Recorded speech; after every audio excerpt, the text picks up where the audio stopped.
സുഹൃത്തുക്കൾ, അതേപോലെ തന്നെ നമ്മൾ കന്നഡത്തിൽ സംസാരിക്കുന്ന കുറേ നമ്മളെ സബ്സ്ക്രൈബറും ഇത് മറ്റേ കമൻറ്റെല്ലാം പറയുന്നുണ്ട്. അപ്പോൾ ಸಾಲಿಯನ್ನು ಕನ್ನಡ ಸಂಸಾರಿക്കുക ನೋಡಿ. ನಮ್ಮ ನಂದಿನಿಗೆ ನಾವು ಎಂಟರ್ ಆಗ್ತಾ ಇದ್ದೀವಿ ನೋಡಿ ಗೈಸ್. ಸಾಲಿ ಮಾತಾಡಿ ಬ್ರೋ ನೀವು ಕನ್ನಡದಲ್ಲಿ. ಈಗ ನಾವು ನಮ್ಮದು ಸ್ಪಾಟ್ ಬಂದುಬಿಟ್ಟು ನಮ್ಮದು ನಂದಿನಿ, ಇಲ್ಲಿ ಬಂದ್ಬಿದ್ದೀವಿ. ನಾವು ಅಲ್ಲಿ ಹೋಗ್ಬಿಟ್ಟು ಎಷ್ಟು ಜನ ಇದ್ದೀವಿ ನಾವು, 4 ಜನಕ್ಕೆ ಒಳ್ಳೆ ಕಾಫಿ ಕುಡಿದ್ಬಿಟ್ಟು ಕಾಫಿಯಾ ನಂದಿನಿಗೆ ಗರಂ പോകുന്നുണ്ട് കേട്ടോ.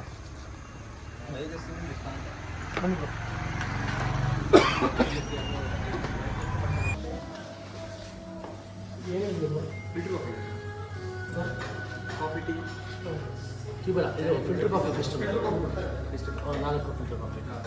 ನಾವು ಮೈನು ನೈಟ್ ಪರ್ಮನೆಂಟಾಗಿ ಬರೋ ಜಾಗ ಇದು. ಕಾಫಿ ಎಲ್ಲ ಏನು ಬ್ರದರ್ ಹೆಸರು? ಚೆನ್ನಾಗಿ ಕೊಡ್ತಾರೆ. ಒಂದು ಬ್ಲಾಗ್ ಇದೆ ಬ್ರೋ, ಚಾನಲ್ ಇದೆ. 24 hours ಉಂಟಾ ನೋಡಿ? 24 hours ಉಂಟಂತೆ. ಕೊಪ್ಪದಲ್ಲಿ ಲೊಕೇಶನ್ ಅಲ್ಲಿ ಕೊಡೋದು. ಲೊಕೇಶನ್ ಕೊಪ್ಪ ಕೊಪ್ಪದಲ್ಲಿ ಚೆನ್ನಾಗಿದೆ ಬ್ರೋ. ನಾನು ಯಾವಾಗಲೂ ಬಂದರೆ ನಮ್ಮ ಫ್ರೆಂಡ್ಸ್ ಎಲ್ಲ